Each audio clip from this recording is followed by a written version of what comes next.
উলামা একরামদেরকে এক শ্রেণীর জানোয়ার আছে, জানোয়ার। তারা উলামা একরাম দেখলে নাক ছিটকায়, চেহারাটা মলিন করে ফেলে। এক সময়ে মামুনুল হক সাহেবের নামটা পর্যন্ত জাতির সামনে নেওয়া যায় না। হ ভাই, উনি কি দোষ করেছে, কি অপরাধটা করেছে আপনার কাছে উনি এত খারাপ হয়ে গেল? উনার নামটা আপনি এত ব্যঙ্গচিত্র করে নেন, উনাকে এত অশ্লীল ভাষায় গালি দেন। উলামা একরামদেরকে এক শ্রেণীর জানোয়ার আছে, জানোয়ার। তারা উলামা একরাম দেখলে নাক ছিটকায়, চেহারাটা মলিন করে ফেলে। আছে কি নাই? হ্যাঁ, কথা বলেন না কেন? আছে কি নাই? হাম্মাজিম মাশাইম বিনামিম মান্নাইল লিল খাইরি মুতাদিন আতিম উতুল্লিম বাদা যালিকা জানিম। যাদের ঘরে কোরআন আছে, সূরা কমর কালামের মধ্যে আছে, ওই আয়াতগুলার তরজমা তাফসিরে মারিফুল কোরআন অর্থাৎ বাংলা কোরআন যাদের আছে গিয়ে দেখবেন। ওয়ালিদ ইবনে মুগিরা তোমার নবী আমার নবীকে নিয়ে বাজে মন্তব্য করেছিল, গালি দিয়েছিল। আল্লাহ তার চরিত্রগুলা তুলে ধরে দেখেন। আর সমাজের মধ্যে যারা আলেমদেরকে দেখতে পারবে না, দেখবেন ওই লোকটা সমাজের সবচেয়ে বড় নিকৃষ্ট।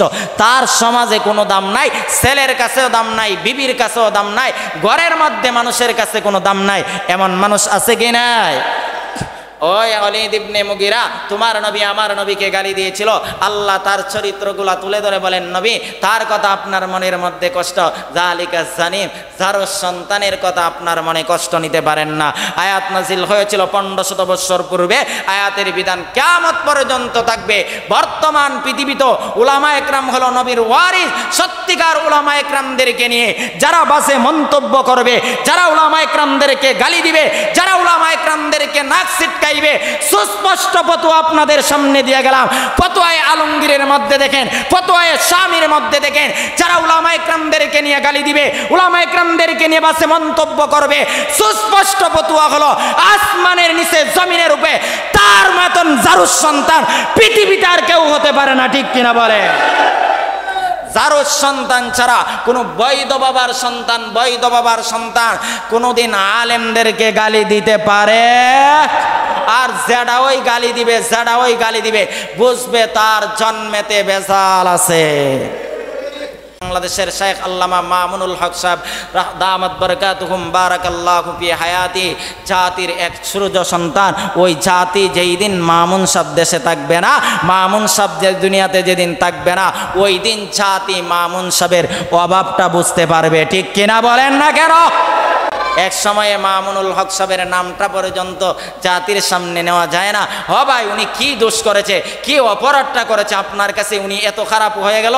উনার নামটা আপনি এত ব্যঙ্গচিত্র করে নেন, উনাকে এত অশ্লীল ভাষায় গালি দেন। আরে ভাই, ব্যক্তিগত দোষ কার না আছে? আপনার দোষ নাই। আপনার যদি তল খোঁজ নেওয়া হয়, আপনার পারিবারিক খোঁজ নেওয়া হয়, তাহলে আপনার তো দোষের বড় অভাব নাই। চালনি নাকি চালনি চিনেননি? চালনি, চালনি সুইকে বলে তোর ফুটকির মধ্যে ছিদ্র কেন? অথচ চালনির হাজার কোটি ছিদ্র। তার ছিদ্রর দিকে তাকায় না, সুয়ের ছিদ্রর দিকে তাকায়। আমাদের অবস্থাটাও এমন হয়ে গেল, আমরা নিজেদের দিকে তাকাই না, অন্যর কি দোষ আছে সেইগুলা নিয়ে আমরা খুঁজে বেড়াই। ঠিক কিনা বলেন?